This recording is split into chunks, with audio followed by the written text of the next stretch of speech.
In this video, we're going to talk about power regressions.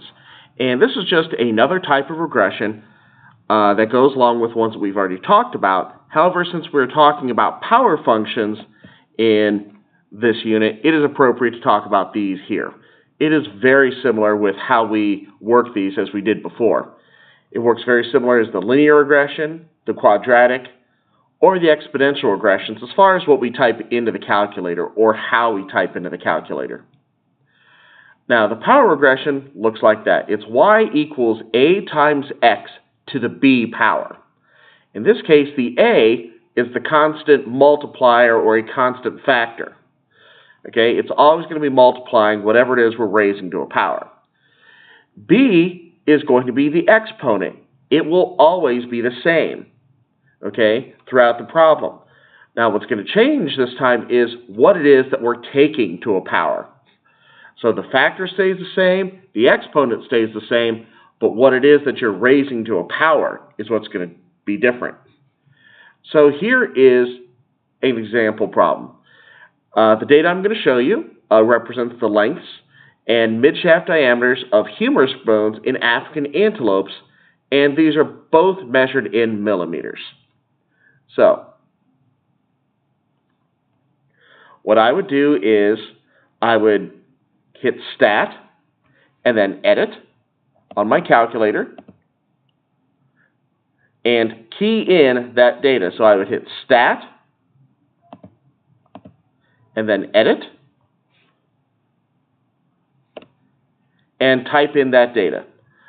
Now, if I were you, I would hit pause and type this in so that we can examine and make sure that we have the same answers as we move along. Okay, so if you've keyed your data in now, what you can do is you can go hit second and y equals and turn your scatter plot on for the first one. Most of us have it turned off for now, and that's okay. But we want to turn this on so that we can look at the scatter plot. So if we hit graph, we don't see anything. But if you hit zoom and 9, that resets the graph so that this is the stat, it's zoom stat. So we see something that's kind of curved.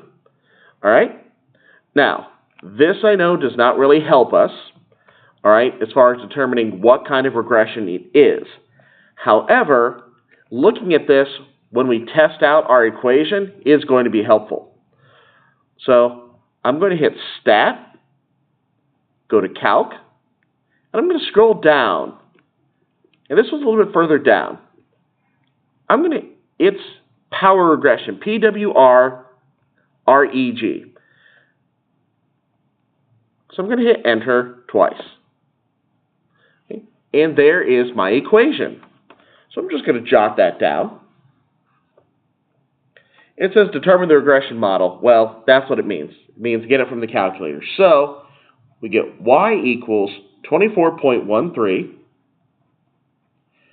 times x to the 0.66 power.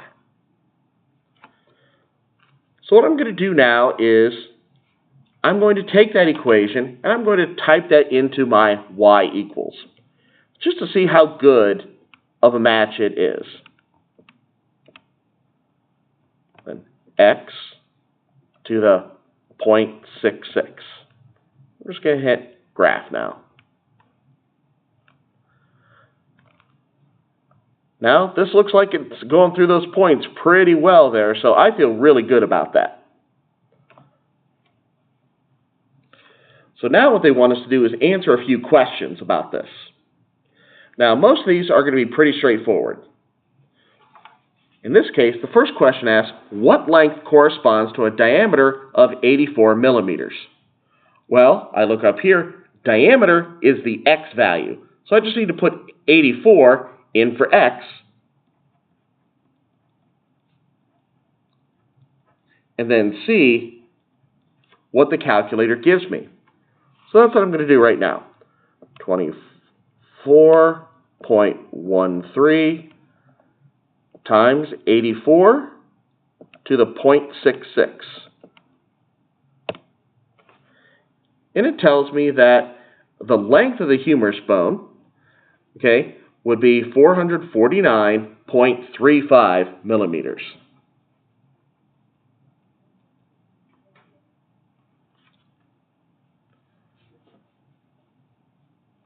Okay, number 5 is asking the same thing.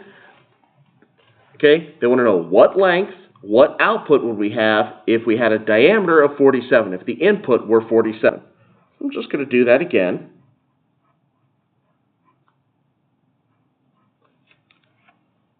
So, 24.13 times 47 to the 0.66.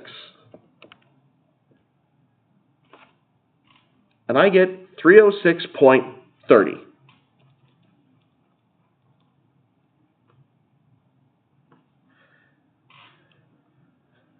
Now, when I look at these, remember that 47, okay, would be right around in here. So that's between two values on our chart. So this would be interpolation. Okay, and my output, the value that I get for that, is between these two values. So that's pretty reasonable. 84 is outside the values of this chart. That means it is extrapolation. And 84 is just a little bit bigger. And my answer here is 449. It's just a little bit bigger than the 444, so that seems pretty reasonable to me. I feel comfortable with that answer. Now, a question like number 6, though, is going to be the one that throws you off just a little bit. Because it's telling me that they're going to give me a length and they want the diameter. So they want me to work backwards here. So it says what midshaft diameter will correspond to a length of 305.7. So that's what it's going to equal. So I got 24.13 times x to the 0.66 equals 305.7. So I have that. Okay, so first thing I'm going to do is I'm going to type this in. So, divide both sides by 24.13. 305.7 divided by 24.13.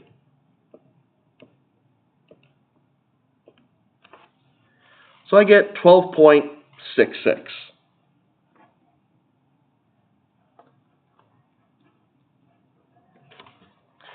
Okay, now this is saying x to the 0.66 power equals 12.66. Coincidence there, completely.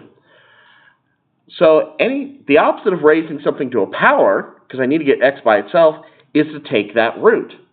Well, I know it seems kind of silly, but we can actually find the 0.66 root of this number. And that's because the calculator will do it for us. So I know x equals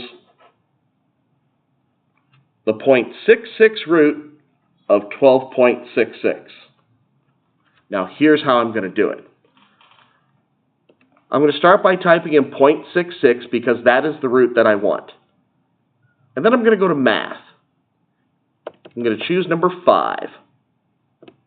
And now it's set up to give me the 0.66 root of whatever I'm looking at. So I want 12.66. And it tells me the diameter that I should expect is 46.81 millimeters. Now, we have to consider, does that make sense? And it is between 300 and 323, just like that is. So that is pretty reasonable, and so I would accept it as a valid answer.